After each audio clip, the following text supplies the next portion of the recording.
Hello everyone, this is Shreena Bishnoi and welcomes to my YouTube channel. तो देखिए, कल हमने जो है रेट कांस्टेंट की यूनिट निकालने के कॉन्सेप्ट के बारे में पढ़ा था और मैंने आपको उससे रिलेटेड आपको 2 प्रैक्टिस क्वेश्चन दिए थे। ठीक है, तो हमने क्या पढ़ा था, यूनिट ऑफ रेट कांस्टेंट, और उसको निकालने के लिए हमने एक फॉर्मूला पढ़ा था। हमारे पास वो फॉर्मूला क्या था कि जब हम यूनिट निकालेंगे रेट कांस्टेंट की तो वो हमारे पास क्या होगा, मोल पर लीटर 1 - n पर सेकेंड। देखिए, इसको थोड़ा और सिंपल हम कन्वर्ट कर लेते हैं और हम इसे क्या कह सकते हैं, देखो मोल पर लीटर है ये।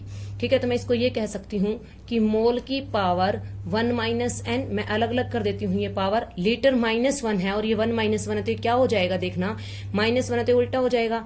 लीटर की पावर क्या हो जाएगी, बोलना 1 - n है और यहाँ पर माइनस है, तो ये क्या हो जाएगा n - 1 और पर सेकेंड। तो आप ये वाला फॉर्मूला भी ध्यान रख सकते हैं बिल्कुल इजीनेस के लिए। ठीक है, कि आप आसानी से कैसे कर सकते हैं। तो क्या बन गया, मोल 1 - 1, मोल 1 - n, लीटर n - 1 पर सेकेंड। अब देखिए, उसके बाद मैंने इससे रिलेटेड आपको 2 क्वेश्चंस दिए थे। वो क्वेश्चंस क्या थे, प्रैक्टिस क्वेश्चन दिए थे, वो थे आपके पास कैलकुलेट द, देखिए ये था calculate the unit of rate constant for third order and fourth order. आपको रेट कांस्टेंट बोले तो क्या, के, आपको के की यूनिट निकालनी थी, किसके लिए, थर्ड के लिए और फोर्थ ऑर्डर के लिए। अब देखिए आपका फॉर्मूला क्या कहता है, इस फॉर्मूले को देखिए क्या कहता है फॉर्मूला, 1 - n।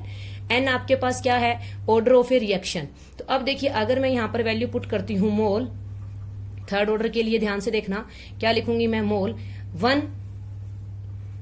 - n, कितना है n आपका, कौन सा ऑर्डर है, थर्ड ऑर्डर है, तो 1 माइनस में 3, और फिर आप क्या कहेंगे, लीटर।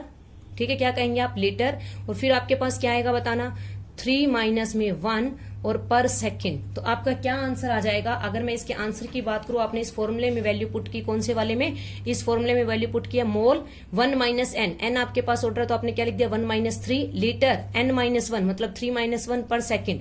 तो आपके पास क्या आंसर आ गया, देखना, अगर मैं इसका आंसर बताऊं तो आपके पास इसको जब आप सोल्व करोगे तो क्या आंसर आ गया, देखना आपके पास आंसर आ गया मोल 1 - 3 को आप क्या लिखोगे, मोल -2। ठीक है, लीटर 3 - 1 को आप क्या लिखोगे, लीटर 2, और पर सेकेंड। तो आपका ये आंसर आ गया। ठीक है, तो क्या आंसर आया, अगर मैं इसको यहां पर लिखूं इसके आंसर को, तो आपके पास क्या आया, लीटर 2 मोल -2 पर सेकेंड। क्लियर, ये आंसर आ गया। आई होप आपको समझ में आ गया होगा। अब देखिए, फोर्थ ऑर्डर के लिए निकालना है तो कैसे निकालेंगे, आप यहां पर n की जगह कितनी वैल्यू पुट कर देंगे, 4 पुट कीजिए। चलो क्या लिखोगे, मोल, ठीक है, आप यहां पर क्या लिखोगे, L की वैल्यू क्या रखोगे, 4, 1 - 4 कितना हो जाएगा, -3। फिर आप क्या लिखेंगे, लीटर, N की जगह आप क्या वैल्यू पुट करेंगे, 4, 4 - 1 कितना हो जाएगा, 3, तो लीटर 3, और आपके पास क्या आएगा, पर सेकेंड। क्या आएगा आपके पास, पर सेकेंड।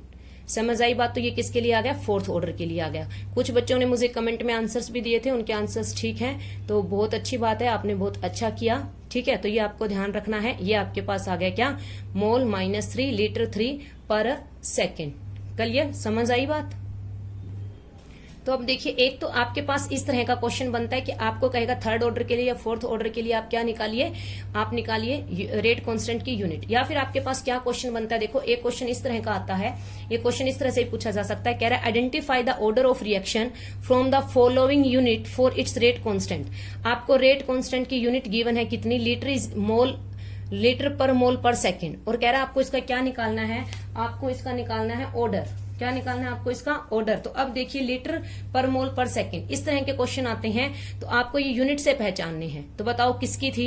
ठीक है, तो देखो इसके लिए मैं आपको बताती हूँ, आपको ये कंप्लीट चार्ट याद रखना है। देखना, ये आपके पास जो चार्ट है, देखो बच्चों आप निकाल तो सकते ही हो फॉर्मूले से, जो हमने फॉर्मूला पढ़ा, ठीक है, लेकिन ये चार्ट आपको माइंड में हो तो हम कॉम्पिटेटिव एग्जाम में बहुत जल्दी आंसर क्लिक कर सकते हैं, और ये आपको याद होना चाहिए। जीरो ऑर्डर के लिए देखो क्या आया था हमारे पास, मोल पर लीटर पर सेकेंड, मैंने इसके ऊपर स्टार लगाया हुआ है, क्यों, क्योंकि जो जीरो ऑर्डर के रेट कांस्टेंट की यूनिट होती है that is equal to the unit of rate of a reaction. Zero order की जो रेट कांस्टेंट की यूनिट होती है वो रेट ऑफ रिएक्शन के इक्वल होती है। ये पेपर में बहुत बार पूछा गया। फर्स्ट ऑर्डर में क्या आएगा, पर सेकंड, सेकंड ऑर्डर में क्या आएगा, लीटर पर मोल पर सेकंड। अब आप एक चीज देखना बच्चों, सेकंड ऑर्डर है ना, ठीक है, तो यहां पर लीटर की पावर 1 कम है, ठीक है, 2 में से 1 गया 1। थर्ड ऑर्डर है ना, तो यहाँ पर लीटर की पावर 2 आएगी। फोर्थ ऑर्डर है तो लीटर की पावर 3 आएगी। इसी तरह से nth ऑर्डर है तो लीटर की पावर कितनी आएगी, n - 1 आएगी। तो आप गेस कर सकते हैं ऐसे क्वेश्चन। ठीक है, क्या कि अगर आपको फोर्थ ऑर्डर का पूछा है, आपके पास ऑप्शन है, तो आप देखेंगे कि फोर्थ ऑर्डर में तो मेरे पास लीटर की पावर 3 होने वाली है, क्योंकि हमारा फॉर्मूला क्या कहता है कि जितना है उसमें से 1 कम कर दो। ठीक है, तो ये आपको ध्यान रखना है, ये जीरो ऑर्डर के लिए, ये फर्स्ट ऑर्डर के लिए, ये सेकंड ऑर्डर के लिए, ये थर्ड, ये फोर्थ और ये फिफ्थ। और आप गैस कैसे कर सकते हैं, जितना ऑर्डर है उससे 1 पावर कम मिलेगी लीटर की। ठीक है, ये आपको ध्यान रखना, क्योंकि हमारा फॉर्मूला क्या कहता है, n-1। अब देखो ये टेबल आपको याद होनी चाहिए, क्योंकि हम पेपर में बार बार निकालेंगे नहीं, ठीक है, ये हमें याद होनी चाहिए। वैसे तो अगर आपको कॉम्पिटिटिव एग्जाम की तैयारी करते हो, लेकिन हमें कॉन्सेप्ट के साथ की, कॉन्सेप्ट ये वाला है।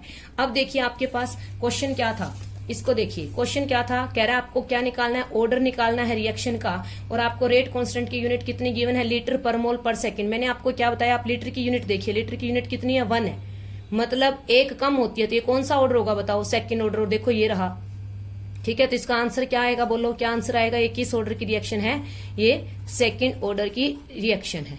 तो आई होप अब आपको क्लियर हो गया होगा किसके बारे में, रिएक्शन के जो रेट कांस्टेंट होता है उसकी यूनिट्स के बारे में। और यूनिट से दो तरह के क्वेश्चन पूछे जाते हैं, एक तो आपको यूनिट दे देगा, ऑर्डर पूछ लेगा, या फिर आपके पास क्या होगा, आपको ऑर्डर देगा और यूनिट पूछेगा। तो आई होप आपको ये अच्छे से क्लियर हो गया होगा। तो आपको ये चार्ट भी अच्छे से माइंड में रखना है, ये याद रखना है। समझ आई बात, ठीक है, ये कॉन्सेप्ट बहुत इंपॉर्टेंट है। अगर आपको कॉन्सेप्ट अच्छा लगा हो, चीजें समझ में आई हो, तो मेरे चैनल को लाइक कीजिए, शेयर कीजिए, सब्सक्राइब कीजिए। Thank you.